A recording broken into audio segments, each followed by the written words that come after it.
السلام عليكم ورحمة الله وبركاته. أعوذ بالله من الشيطان الرجيم. بسم الله الرحمن الرحيم. قل هو الله أحد الله الصمد لم يلد ولم يولد ولم يكن له كفوا أحد. بسم الله الرحمن الرحيم. قل أعوذ برب الفلق من شر ما خلق ومن شر غاسق إذا وقب ومن شر النفاثات في العقد ومن شر حاسد إذا حسد. بسم الله الرحمن الرحيم. قل أعوذ برب الناس ملك الناس إله الناس من شر الوسواس الخناس الذي يوسوس في صدور الناس من الجنة والناس. بسم الله الرحمن الرحيم. الحمد لله رب العالمين الرحمن الرحيم مالك يوم الدين إياك نعبد وإياك نستعين اهدنا الصراط المستقيم صراط الذين أنعمت عليهم غير المغضوب عليهم ولا الضالين.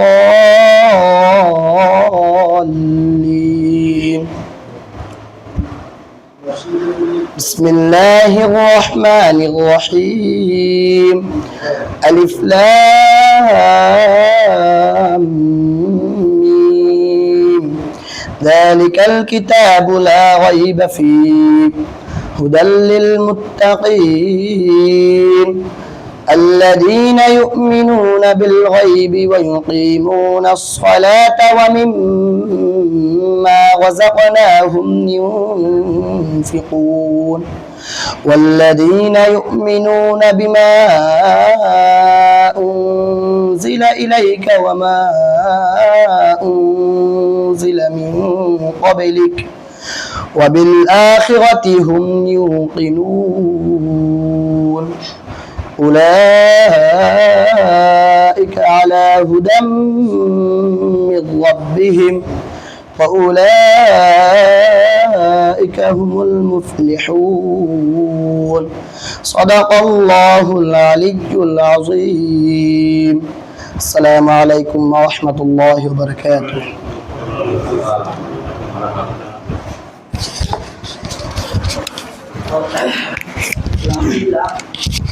আমরা মিটিংয়ের কার্যক্রম শুরু করতে পারি। অনুমতি নাকি অনুমতি বলতে আলহামদুলিল্লাহ আমি আলহামদুলিল্লাহ আপনারা কৃতজ্ঞতা প্রকাশ করতেছি, বিশেষ করে মহল্লাবাসীর। আপনাদের এই স্বপ্নের প্রতিষ্ঠান আজকে থেকে 4 বছর আগে এই মহল্লার আপনারা যারা আছেন সবাই জীবিত আছেন আলহামদুলিল্লাহ। তো সবাই একটা স্বপ্ন দেখছিল যে এখানে কেন একটা মাদ্রাসা হইব, এখান থেকে কোরআনের হাফিজরা কোরআনের পাখিরা বাইরে হইব। আলহামদুলিল্লাহ এই 4 বছরে আমরা এখান থেকে 10 জন হাফিজ সাহেব বাইরে গেছিলাম। তো এই বছর এই যে কিছুক্ষণ আগে যে আমাদের ছাত্র রুহান জায়েদ আহমদ রুহান, সে আমাদের এই ফারাতেই মানে ছোটো থেকে বড় হচ্ছে, সে এখান থেকে নাজারা শুরু করে আজকে এই পুরা কোরআন শরীফ কমপ্লিট করে আপনাদেরকে শোনাইল। সর্বশেষ সবক আপনাদের সামনেই শুনাইছে। এটা আমি তার উস্তাদ হিসাবে বেশিরভাগ পড়া আমার কাছেই শুনাইছে আলহামদুলিল্লাহ। এরপরে আগের যে হাফিজ সাহেব আসলে তাদের কাছেও পড়া শুনাইছি মোটামুটি। তো আমি তার উস্তাদ হিসাবে আমার অনুভূতি হইল, আমার খুব আজকে আনন্দ লাগে। একের পরে হাফেজে কোরআন হইতেছে, আমার কাছে খুব ভালো লাগতেছে। এখন আমি সংক্ষিপ্ত অনুভূতি আপনাদের কাছ থেকে 1 মিনিট করে জানবো। আমাদের মাদ্রাসার এই সেক্রেটারি হিসাব জনাব ফারুক মাস্টার সাহেব এই ওনার পক্ষ থেকে এখন কিছু অনুভূতি আমরা শুনবো, এরপরে আমরা। আসসালামু আলাইকুম। ভালো লাগে যে আমাদের এই মহল্লায় আমাদের সবার সহযোগিতা, এই মহল্লার ছোট বড় যতজন মানুষ আছে সবার সহযোগিতা এই ধরনের একটা প্রতিষ্ঠান গড়ে উঠছে। এই প্রতিষ্ঠান গড়তে কিন্তু, এই সমস্ত প্রতিষ্ঠান গড়তে কিন্তু বাধা বিপত্তি আসে। তা আমাদের এই মহল্লায় কিন্তু তেমন কোনো বাধা বিপত্তি আসে নাই। এটা যত সামান্য থাকে সব জায়গাতে। তো এইগুলা বাধা বিপত্তি পেরিয়ে আমরা এই ধরনের একটা মাদ্রাসা করছি এবং আমাদের এই মাদ্রাসার সুনাম চতুর্দিকে ছড়িয়ে পড়তেছে। ছাত্ররা খুব ভালো পারফরমেন্স করতেছে, বোর্ডের পরীক্ষায় 1 নম্বর স্থান অধিকার করতেছে এবং বিভিন্ন জায়গায় বড় বড় উস্তাদরা ছাত্রদেরকে লুকাইয়া কার্ড দিতেছেন, যে কার্ড দেওয়ার তুমি আমার মাদ্রাসায় হাফিজ জিজ্ঞেস করার পরে। এই ধরনের যারা পরীক্ষা নেয় এই ধরনের ঘটনাও ঘটছে।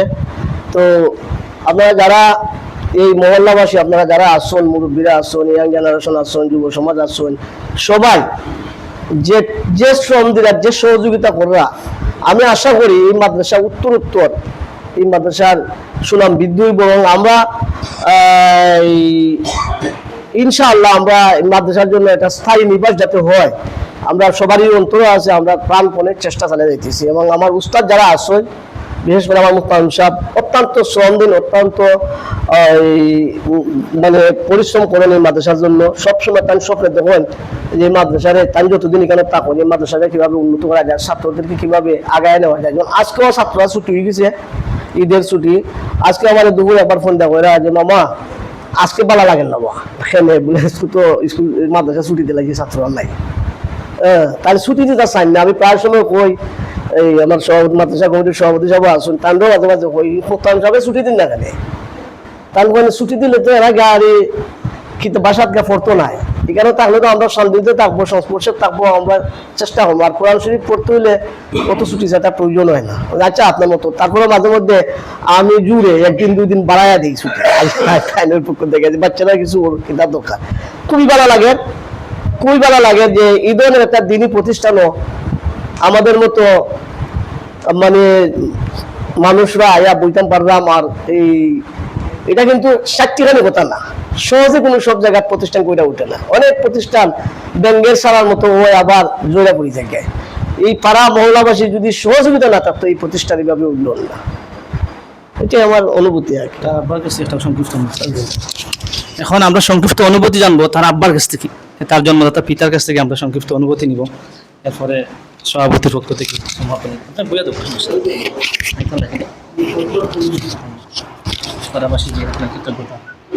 আসসালামু আলাইকুম রহমতুল্লাহি ওয়া বারাকাতুহু। আল্লাহ পাকের দরবারে লাখো কোটি শুকরিয়া যে আমরা তার জন্মের আগেই আমরা মান্যতা ছিল।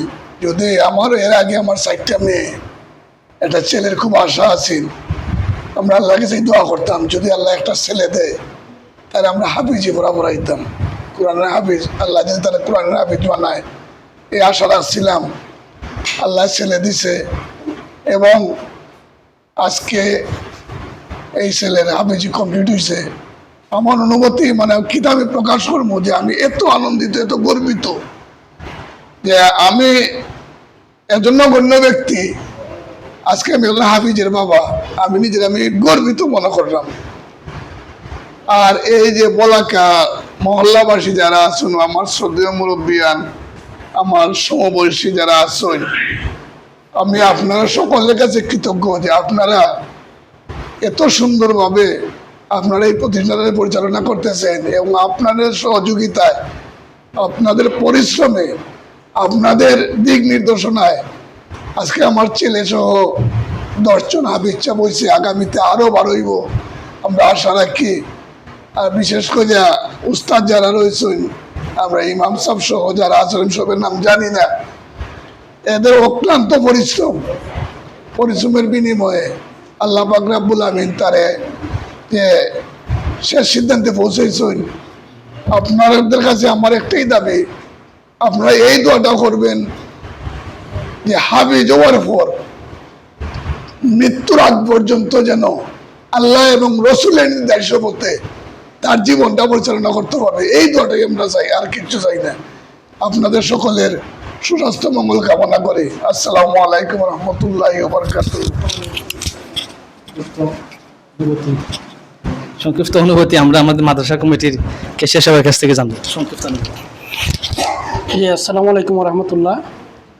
আমরা আমাদের পিতৃতুল্য মুরব্বিয়ানে কেরাম সহ আমার যুবক ভাইরা এবং পাড়া মুরব্বিয়ানে কেরাম আমরা যে উদ্দেশ্য নিয়ে আসলে মূলত প্রতিষ্ঠান গড়েছিলাম, আলহামদুলিল্লাহ আমরা এর সুফল আমরা পাইতেছি। আর এর সফলতার পিছনে সবচেয়ে বড় নিয়ামত হচ্ছে আপনার আমাদের আদর্শ টিচার। আসলে ভালো টিচারে ভালো স্টুডেন্ট হয়। আর আমরা যেটা বলে থাকি মানে গুড সিড গ্রুপ কক, মানে ভালো বীজে ভালো ফসল।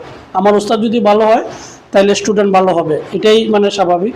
তো এরই ধারাবাহিকতায় আমরা আমাদের মাদ্রাসার অল্প দিনে যে ধারাবাহিকতাভাবে আমরা আমাদের স্টুডেন্টদের হিত সম্পন্ন হচ্ছে, মহান আল্লাহ পাক রব্বুল আলামিনের কাছে শুকরিয়া আদায় করছি। এবং আমাদের এই প্রতিষ্ঠানের সাথে উস্তাদ সহ মুরব্বিয়ানে কেরাম যারা জড়িত আছেন সবাইকে নেক হায়াত কামনা করছি। আল্লাহ পাক রব্বুল আলামিন যেন আরও ভালোভাবে এই মাদ্রাসাকে রক্ষণাবেক্ষণ সহ মানে দীর্ঘদিন পরিচালনার তৌফিক দান করেন। আমি সবারই মঙ্গল কামনা করছি। আসসালামু আলাইকুম। আমাদের মাদ্রাসা কমিটির সহসভাপতি জনাব সৈয়দ ওয়াহিদুজ্জামান সাহেব সংক্ষিপ্ত অনুভূতি। বিসমিল্লাহির রহমানির রহিম। আসলে বলা যায় মসজিদের সামনে যেটা আমরা মাদ্রাসা করেছি, যেটা জামায়া বাইতুল কোরআন মাদ্রাসা, আসলে আমরা অক্লান্ত পরিশ্রম করে এলাকাবাসী আসলে উদ্যোগে অক্লান্ত পরিশ্রম করে আসলে আমরা মাদ্রাসাটা প্রতিষ্ঠা করছি। তো আমরা প্রতিষ্ঠার লগ্নে একটা উদ্দেশ্য ছিল এই মাদ্রাসা আমরা সুন্দরভাবে পরিচালনা করতাম, এলাকাবাসী যাতে কোনো ধরনের উচ্ছৃঙ্খলা সৃষ্টি না হয়, এলাকাবাসী যাতে আমাদেরকে সবাই এক ঐক্যবদ্ধ হয়ে আমরা কাজ করতে না পারি।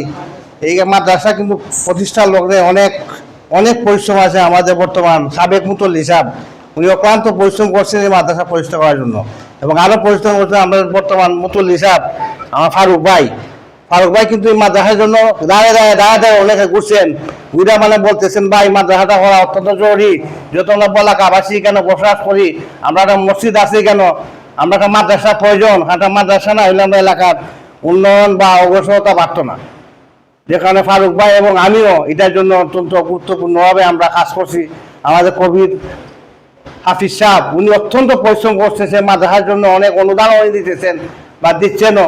তারপরে আমরা এই মাদ্রাসা একটা কমিটির জন্য আমরা ফারুক ভাই নেতৃত্বে আমরা কবির মামা হাত বসি, আমরা বসে কিন্তু আমরা একটা সিদ্ধান্ত নিলাম যে মাদ্রাসা কীভাবে আমরা প্রতিষ্ঠা করতাম, কীভাবে আমরা মাদ্রাসা পরিচালনা করতাম, আমাদের কমিটির দরকার। সেই কমিটি আসলে আমরা শেষ ফলে আমরা এলাকাবাসীর সবকে নিয়েই আমরা বসে আমরা সিদ্ধান্ত নিয়ে আমরা কমিটি প্রতিষ্ঠা করছি। এই প্রতিষ্ঠানের মুতল্লি সালে আমি ছিলাম, আমি সেই মুতল্লি থাকার সময় আমি চেষ্টা করছি মাদ্রাসা কীভাবে আমরা এগিয়ে নিতে পারি। এবং আমরা সেই সময়কালীন আমাদের বর্তমান কাউন্সিলর তিনি আমাদের এখানে উপস্থিত হয়েছেন, তিনি আমাদের পাশে এসেছিলেন। আমরা বলেছি যে আমরা এলাকার একটা মাদ্রাসা প্রতিষ্ঠা আমরা করতাম, আপনি আমরা যতটুকু সহায়তা পারেন আপনি আমাদের করবেন। উনি বলছেন আমার যত ধরনের সাহায্যতা লাগে ইনশাআল্লাহ আমি আপনাদেরকে সাহায্যতা করছেন। মাদ্রাসার লগ্নে উনি আমাদেরকে অনেক অনুদান দিচ্ছেন, অনেক সাহায্য করেছেন, এলাকাবাসীও সাহায্য করেছেন। এবং আমাদের যে হাফিজ সাহেব যারা আজকের এই আমার এই শ্রদ্ধেয় ভাই আমার বন্ধু মানুষ উনি, ওনাদের ছেলে আজকে হাফিজ হয়েছে, আমি অত্যন্ত খুশি আনন্দিত হয়েছি। এবং মাদ্রাসা যাবে এগিয়ে যে যায় সেই লগ্ন আপনাদের চিন্তা আমার থাকতে হবে মনে করি। কিন্তু এখন দেখা যায় আমি কিছু যদি লক্ষ্য করতেছি এলাকার উন্নয়নের যে দ্বারা অব্যাহত রাখা আমরা চাই। এলাকার যে বলাকাবাসীর যে উন্নয়ন, বলাকার যে ঐক্য যাতে দুইটা রাখা যায়, আপনার আমাদের দোয়াই আপনাদের কাছে এটা অবশ্যই বজায় রাখবেন, সেই কথা বলে কোনো ধন্যবাদ। আমরা এখন এই সর্বশেষ অনুভূতি শুনবো আমাদের সভাপতি সাহেবের আগে আমাদের মাদ্রাসা কমিটির সম্মানিত উপদেষ্টা, আমাদের সুনামগঞ্জ এক নং ওয়ার্ডের সম্মানিত সফল কাউন্সিলর জনাব আবুল হাসানাত মোহাম্মদ কাউসার ভাইয়ের কাছ থেকে। কোরআনের হাফিজ হচ্ছে রুহান। বিসমিল্লাহির রহমানির রহিম। উপস্থিত ভালোবাসার মাদ্রাসা বলাকা জামে বাইতুল কোরআন সম্মানিত এক্সিকিউটিভ কমিটির সকল সদস্যবৃন্দ, সবাইকে আসসালামু আলাইকুম। আসলে যখন এই মাদ্রাসায় আমি খুবই খারাপ থাকা অবস্থায়, মনটা যখন খুব ভারী থাকে তখনই কিন্তু আমি মাদ্রাসায় আসলেই আমার মনটা অনেক হালকা হয়ে যায়। আমাদের অত্র মাদ্রাসার শিক্ষার্থীরা যেভাবে আল্লাহর কোরআন তিলাওয়াত করে, সেই তিলাওয়াতের মধুর কণ্ঠ যখন শুনি তখনই ভালো লাগে। আর এই মাদ্রাসাটা যখন স্থাপিত হয়, আমাদের বলাকাপাড়া সিনিয়র মুরব্বীরা ঐক্যবদ্ধ হয়ে যেভাবে উদ্যোগটা নিয়েছিলেন, সেই সাথে আমারও মহান আল্লাহ রাব্বুল আলামিন তাদের সাথে সামিল করেছেন যাতে ভালো কাজে যোগদান করার। এখানে অনেকেই সেই বিষয়ে আমাকে সহযোগিতা করেছেন, পরামর্শ দিয়েছেন, বিশেষ করে আমার কালা চাচা, ফারুক চাচা, আমার ওয়াহিদ চাচা সহ আমার প্রদীপ চাচা, জাহাঙ্গীর চাচারা সবাই যেভাবে যখন প্রয়োজন আমাকে ডেকেছেন। আমি চেষ্টা করেছি আমার তৌফিক মতো আমি আপনাদের ডাকে সাড়া দেওয়ার, এবং আমার পারিবারিক পক্ষ থেকে একটা প্রয়াস ছিল যে এই মাদ্রাসাটা কিন্তু অস্থায়ী একটা জায়গায় আছে যেখানে প্রবাস জীবন কাটাচ্ছেন তারা, যেখানে বাসাটা খালি, সে বাসাটাই কিন্তু আমাদের এই মাদ্রাসাটা হচ্ছে। এই অর্থ থেকে আমি বলছিলাম যেহেতু পারিবারিকভাবে আমাদের সম্পদ বা এইগুলো আছে বিদায় কিন্তু দান খয়রাতের দিকে আমাদের কোনো অমত নেই। তবে পারিবারিক আমরা 4 চাচা, আমার বাবা মারা গেছেন, তো বাকি 3 চাচা আছেন। তো এজমাইলে অনেক বিষয় থাকে, সেটা আপনারাও জানেন। তো এই বিষয়গুলো সর্ট আউট হয়ে গেলে আমার যে কথা আপনাদের দিয়েছি যে আমি মাদ্রাসার বিষয়ে আমার জায়গাটা থাকবে, এটা আমার বুকে ধারণ করে ফেলেছি। কারণ বাবা যেহেতু নাই, বাবার একমাত্র ওয়ারিশ হিসেবে আমি আছি, এবং আমার 3 বোন আছেন, তাদের সাথে আমি কথা বলেছি, তারাও একই মত, তারা জায়গা দিতে রাজি। তো সেই বিষয়ে আমার আর কোনো সন্দিহান নেই যে আপনাদের জায়গাটা যদি সময়ের ব্যাপার, আমি এই জায়গার ব্যবস্থা করব ইনশাআল্লাহ, এটা একটু সময়ের ব্যাপার। আর পঞ্চায়েতে তো অনেকে তো এখানে সিনিয়ররা আছেন, অনেকেই বুঝেন যে জায়গা সংক্রান্ত বিষয়গুলো এত দ্রুত শেষ মানে সমাধান আসে না। তো এইটুকু আপনার ছেলে হিসেবে বা আপনাদের সন্তান হিসেবে আমাকে একটু সুযোগ দিতে হবে। এই বিষয়ে আমার পরিবার বা আমার বোনদের সাথে আমার কথা বলা শেষ, তাদেরও কোনো অনীহা নাই, আল্লাহর রাস্তায় এই দান করতে তারা ইচ্ছুক আছে। তো এইটুকুই মনে হয় আপনাদের মানে আমি বড় গলায় বলতে পারি যে আপনাদের জায়গার বিষয়ে মানে কোনো কিছু করার এখানে সন্দেহ থাকার কোনো কারণ নাই। এটা আল্লাহ রাব্বুল আলামিনের, আমাদের চাচাদের নিয়ে পারিবারিকভাবে আপনাদের এই জায়গাটার ব্যবস্থা আমি করব খুব শীঘ্রই ইনশাআল্লাহ। আর কোরআনে হাফিজ হয়েছেন সেজন্য আমার এই ওয়ার্ডবাসীর পক্ষ থেকে আমার ইমারত নির্মাণের সাবেক সাধারণ সম্পাদক আব্দুল মুকিত ভাইয়ের সন্তান, আমার ভাতিজা, তার পুরো নামটা কি? জায়েদ আহমদ রোহান। আল্লাহ তাকে কবুল করুক, দিনের কাজে খেদমত করার সুযোগ তৌফিক দিক। আমি আরেকটা অনুরোধ করতে চাই সবার মাধ্যমে, আমি কিন্তু এই বলাকা এবং কিংস অফ বলাকা আমি প্রতিবারই বলি, কিন্তু আমার এই একটা ক্লাবের নাম কিন্তু আনি। আর কমিটি করতে আমি এর আগেও উপদেষ্টা হিসেবে রেখেছেন, কিন্তু আমি কিন্তু সদস্য হিসেবে থাকতে বেশি স্বাচ্ছন্দ্য বোধ করি। উপদেষ্টা অনেক বড়, আমি তো আপনাদের ছেলে সন্তানের মতো। তবে এলাকার অনেক ইয়াংরা আছে যারা আপনাদের কাজ শেখার মতো সুযোগ দিতে হবে আপনাদের। বিভিন্ন কমিটিতেও আপনারা রেখেছেন আর আগামীতেও রাখবেন। তবে আমার কথা হচ্ছে গিয়ে বলাকা কিংস অফ বলাকা যে ইয়াং ছেলেরা যেভাবে ইউনিটিতে কাজ করে, তদ্রুপ আমিও আপনাদেরকে দেখে কিন্তু ভালো লাগে। আপনারাও কিন্তু একসাথে আছেন, এই মাদ্রাসার ক্ষেত্রে বলেন, মসজিদের ক্ষেত্রে বলেন, সবই কিন্তু একটা জায়গায় ঐক্যবদ্ধ।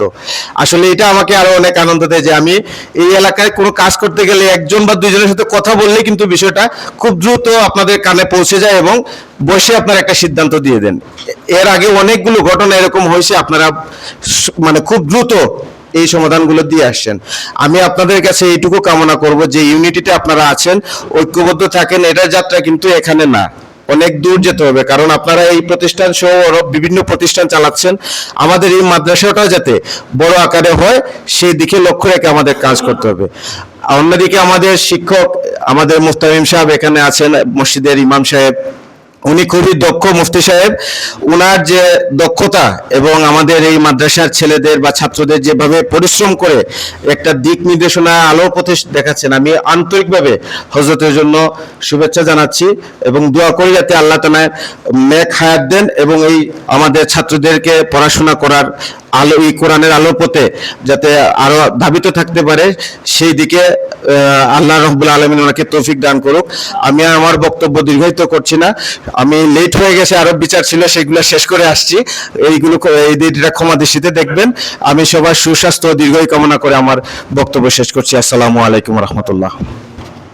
ধন্যবাদ আমাদের কাউন্সিলর সাহেবকে। এখন সর্বশেষ সর্বশেষ আমাদের মাদ্রাসা কমিটির সভাপতি সাহেব এবং এই আমাদের মাদ্রাসা কমিটির উপদেষ্টা জনাব মনসুর সাহেব সংক্ষিপ্ত অনুভূতি পেশ করবেন। আসসালামু আলাইকুম। আজকে এই হাফিজি মাদ্রাসার সুসংবাদ শুনে খুব আনন্দিত এবং উৎফুল্লিত। আমরা আগেও দেখেছি যে অনেক সময় হাফিজি মাদ্রাসার একটা উদ্ভব হয়েছিল, কিন্তু সেটা ছিল কিছুটা ব্যক্তিগত ব্যাপার, ব্যক্তিগত স্বার্থ নিয়ে মাদ্রাসার সৃষ্টি হয়ে গেছিল। পরবর্তীতে ওইটা টিকে নাই, ওইটা শেষ হয়ে গেছে, এখান থেকে চলে গেছে। তো ওইখান বর্তমানে যে হাফিজি মাদ্রাসা যেটা আছে, এটা পরিচালনা কমিটি যারা শিক্ষক আছেন তাদের দক্ষতা, এবং সেই কারণেই এখানে বেশ কয়েকজন ছেলে কোরআনে হাফিজ হয়ে গেছে। এটা আমাদের জন্য খুব গর্বের কথা। এবং এই মাদ্রাসাটা থাকার ফলে এলাকার বা ছেলেফেলেও অনেকটা ধর্মের দিকে, তার পড়াশোনার দিকে ধাবিত হচ্ছে। এটাও আমাদের জন্য খুবই গর্বিত বিষয়।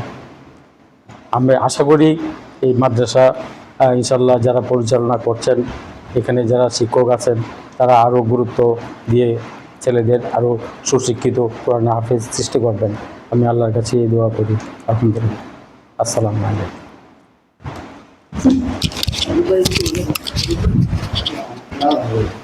যে আমরা এখন সর্বশেষ অনুভূতি আমাদের এই মাদ্রাসা কমিটির, আমাদের একটা বট বৃক্ষ মাদ্রাসা কমিটির শুরু থেকে সভাপতি, ছাত্রদের সমস্ত ছাত্ররা ওনাকে দাদাজি ডাকে।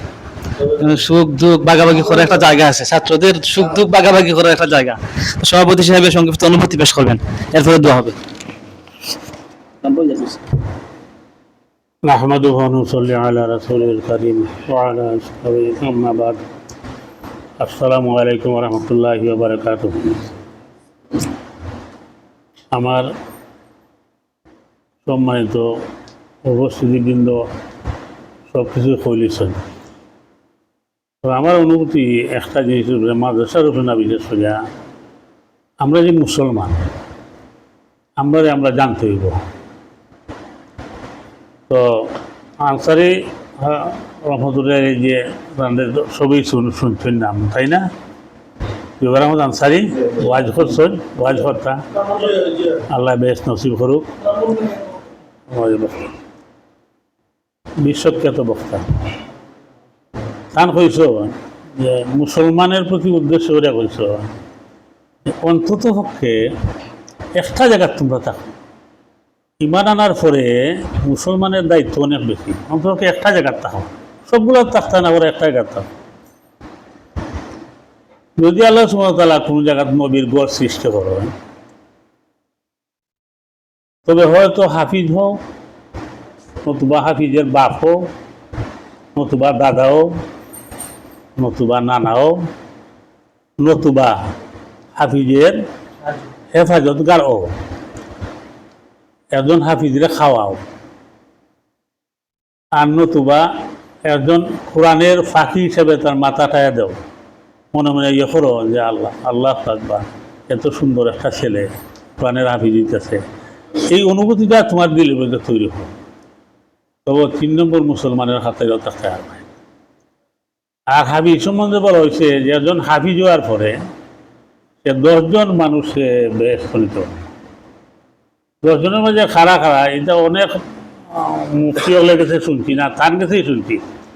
10 জনের বিশ্লেষণ তাই দিচ্ছেন, যদিও আল্লাহ রসুল তৈরি প্রকৃষ্টভাবে এটা আইছে না, তবে তার অনুমানভিত্তিক ধারণাভিত্তিক হয়েছেন যে প্রথমে মা বাবা, দাদা দাদি, নানা নানি, উস্তাদ, এরপরে যিনি জায়গির খাওয়াইবা, যিনি এই মাদ্রাসাত টাকা পয়সা দিয়ে মাদ্রাসা তৈরি করবা, যিনি জাগা দিবা, শেষ অন্তরকে যিনি এই কোরআনের ফাঁকি মোহব্বত করবা অন্তর দিয়া। সুবহানাল্লাহ। এই 10 জন মানুষ এরা বিনা হিসাবে জান্নাত পাইব একজন হাফিজে কোরআন হওয়ার পরে। তার সুবাদে তার সুবাইশের 10 জন মানুষকে আল্লাহ সুবহানাহু ওয়া তাআলা বিনা হিসাবে তারা জান্নাতবাসী হবে। তখন আমরা তো মুসলমান, আমরা কিছুটুকু জানি মুসলমান 3 প্রকার। এক মুসলমান হইল গিয়া শিক্ষা মুসলমান, আর মুসলমান হইল গিয়া জান্না মুসলমান, আর মুসলমান হইল শূন্য মুসলমান। আমরা যারা আছি শূন্য মুসলমান, আমরা কিছু ওয়াজ করিলেই না শূন্য করি, আমরা জানার জন্য কিন্তু হতে যাই না। আমার মুফতি সাহেব আইসেন, একজন মুফতি সাহেব পাওয়া একটা সমাজের কত বড় সৌভাগ্য, এটা আমরা মুসলমান হয়ে আমরা জানি না। আমরা একটা প্রবাদ জানতাম যে সবচেয়ে নিকৃষ্ট মানের শহরের মাঝে জায়গা আছে হাসিননগর। আপনারা জন্মের আগের প্রবাদ, এটা আপনারা জন্মে পাইছেন না। এই হাসননগরের অবস্থা, এই হাসননগরের অবস্থা আপনারা জানতেন না। এত নিকৃষ্ট মানের জায়গার মতো আর কোনো জায়গা মানে বিশ্বেই ছিল না, এই হাসননগরের মতো জায়গা। এই জায়গার প্রত্যেকটা মানুষ ল্যাংটি বিন্দিয়া সকালে একটা দা লইয়া কিছু মুখ ফেটো দিয়া এরা বারইয়া সারা শহরের বিভিন্ন বাড়ির ফুটা গাঁথত, বেড়া দিত, কাট্টি বান্ধে দিত, একটা শ্বাস পড়ে গেছে গিয়া আউরি ইটা বান্ধে দিত। এরা ছিল জীবিকা নির্বাহ করার এই ব্যবস্থা ছিল তারা, এই হাসনগরের গ্রামের মানুষ। আর কিছু মানুষ আছিল গৃহস্থী, তারা ব্যবস্থা করে দিত। এটারে ডাক্তার কিটারে খাইটেরা ডাক্তার না, যারা খাইটেরা। তো এই হাসননগর যখন মাদ্রাসা হইল, আল্লাহু আকবার, একটা মাদ্রাসা একটা জায়গা প্রতিষ্ঠিত হইল পরে এটারে আল্লাহর রহমতে, আল্লাহর যে বরকত দেন, এই বরকতে এই সমাজটা উৎকৃষ্ট মানের সমাজে পরিণত হয়। আজকে হাসনগরের অবস্থান দেখলে, হাসনগর ঢুকলে আর শহরের কোনো এলাকারে বিশ্বাস করা যায় না যে এটা নিকৃষ্ট মানের ছিল। তো আমরা তো এই বরকতের অধিকারী না। তো আমরা জানতেইব, আমরা যদি জানি যে একজন হাফেজে কোরআনে যদি মুহব্বত করি, তো আল্লাহ সুবহানাহু ওয়া তাআলা সেই দিন এর কারণেও আমার নাজাত দিলাইতে পারে। এই হিসাবে আমার প্রত্যেকটা মানুষ আমরা সৌভাগ্যবান, আমরা সৌভাগ্যশালী, আমরা যে এমন একটা প্রতিষ্ঠান পাইছি। আর আমরা সামনে যে কোরআনের ফাঁকিগুলা হাঁটে দৌড়ে, জানি না আমার হৃদয়ের কথা আমি আপনারা কইতাম পারতাম না, আমার কত সুন্দর লাগে। এরা আমারে চতুর্দিক দিয়া খামসরাল্লা খান দৌড়ে বই থাকে, খামসরা জেলা দৌড়ে মানুষ এলা দৌড়ে বই থাকে। আল্লাহু আকবার, এটা আমার চাওয়া আছিল, আমি পাইছি আলহামদুলিল্লাহ। তো আমি বেশি লম্বা হতাম না, আমরা অঙ্গীকার করতাম যে আমরা মৃত্যু পর্যন্ত এই দিনই একটা প্রতিষ্ঠানের খেদমত করে দিতাম। আর বাকিটা তো গড়ের লাগে তো করলামই, বাচ্চা কাচ্চা লাগে তো কিছু সব কিছু করলাম। কিন্তু ইসলামী হকিকতে বাচ্চা কাচ্চার কোনো একটা সাদৃশ্য আমরা লগে আখেরাতের লগে নাই। আমার ফুয়ায় নিবগিয়ে আমারে ব্যস্ত, আমার ফুয়ার কোটি কোটি টাকা আছে, তার সুবাদে আমি ব্যস্ত নিবগিয়া, এমন কোনো কথা ইসলামের মধ্যে নাই। হ্যাঁ আছে, যদি একজন হাফেজের সাথে সম্পর্ক থাকে, একজন আলিমের সাথে যদি সম্পর্ক থাকে, তাহলে এটা আল্লাহ রাসূল গ্যারেন্টি দিয়ে গেছেন যে তোমরা আলিমরে আর কিছু না করো, আলিমের পদাঙ্ক অনুসরণ করো, আলিমের যেখানে ফাও ফেলাইছেন ওইখানে ফাড়া দিবার চেষ্টা করো। একজন আলিমের ফাও যেখানে করছে এখানে তুই ফাড়া দিবার চেষ্টা করো। আমরা মক্কা শরীফ গেছি, মদিনা শরীফ গেছি, আমরা চেষ্টা করছি যে ওই জায়গাটা যে ফাড়া দিছি যে এখানে নিয়ে আল্লাহ রাসূল ফাড়া পড়ছে, যদি আমার ফাড়া ফুরি যায় আল্লাহ হয়তো এই রসিলে আমরা মাফ করিতে পারে। আল্লাহ রসুলের একজন ইয়মানের একজন আসলাম মদিনা শরীফ, 7 দিন তাই প্রস্রাব পায়খানা সারা রয়েছেন, 7 দিন প্রস্রাব পায়খানা সারা, নামটা আমার মনে হইতেছে না, তবে চেষ্টা করলে পাইমু।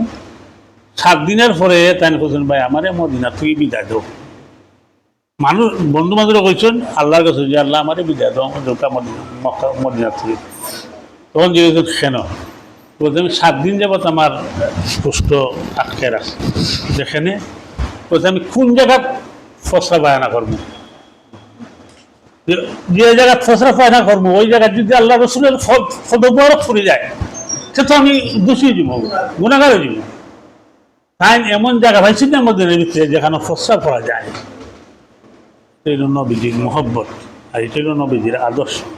আমরা যদি আদর্শ দুই রাখতাম পারি, নবীর গড়ের প্রতি আমরা নিয়মতা মহব্বত বাড়ে, আমরা যদি এটারে মায়া মহব্বত করি, আল্লাহ সুবহানাহু ওয়া তাআলা হয়তো আমরা মায়া করে দিতে পারি। আমি আর বেশি ইয়ে করছি না। বিশেষ করে আমার দক্ষ শিক্ষকবৃন্দের প্রতি আমার দুই একটা কথা ফোন লাগে। যখন আমরা এই মুফতি সাহেবরে আমরা পাইয়া মুফতির সম্মান আমরা বুঝছি না, এর প্রধানকে অনুসরণ করলে যে আমরা কী হইব আমরা বুঝছি না, বুঝবার চেষ্টা করি না। আল্লাহু আকবার। আমরা কোরআন শরীফ পড়ি, কিন্তু কোরআন শরীফ হয় কি না হয়, একদিনও তো মুফতি একজন হয়েছে না। যেদের কাছে আমি যে সূরা ফাতিহা পড়তেছি, আমার সূরা ফাতিহা হয় কি না, আমরা এমন মুসলমান। কিন্তু আল্লাহ রাসূলের নির্দেশ বারবার সাহাবাজ মাইন্দে যে জানছেন, বারবার তাইন্দে শিখাইছেন, বারবার তাইন গেছেন, ইয়মান তো কি আইছেন, সিরিয়ার তো কি আইছেন। কোরআন শরীফ যে আমার শিক্ষা হয়েছে সঠিকভাবে শিখছি কিনা, উন্নত মানের যারা আছেন, আবরাদিহু আফসা একজন বিশিষ্ট তার কাছে বারবার আইয়েছেন যে আমার এখানে সহি হয় কিনা। কিন্তু আজ পর্যন্ত তো আমার পাড়ার একজন মানুষ আইয়া কইল না যে আমার সূরা ফাতিহা কোনো ওটা আমার হয় কি না। যদি এই থাকতো তো বুঝলাম মানে যে আমি খাঁটি মুসলমান, আমার চেষ্টা আছে। তো আমরা এখানে অনেক পিছিয়ে, আমরা বরং এরারে তিরস্কার করি, এরারে বরং আমরা ইয়ে করি। আমি এটা দীর্ঘায়িত করতাম না। আমরা তারা গেছে অত্যন্ত আমরা শিক্ষকদের কাছে আমরা দোয়া করি, আমরা এই মাদ্রাসার দিন দিন যেন আরও উন্নতি লাভ করে। আল্লাহ সুবহানাহু ওয়া তাআলা আমরা এই মেহনতের যেন কবুল করেন। আমিন সুম্মা আমিন। আসসালামু আলাইকুম ওয়া রাহমাতুল্লাহ। সম্মানিত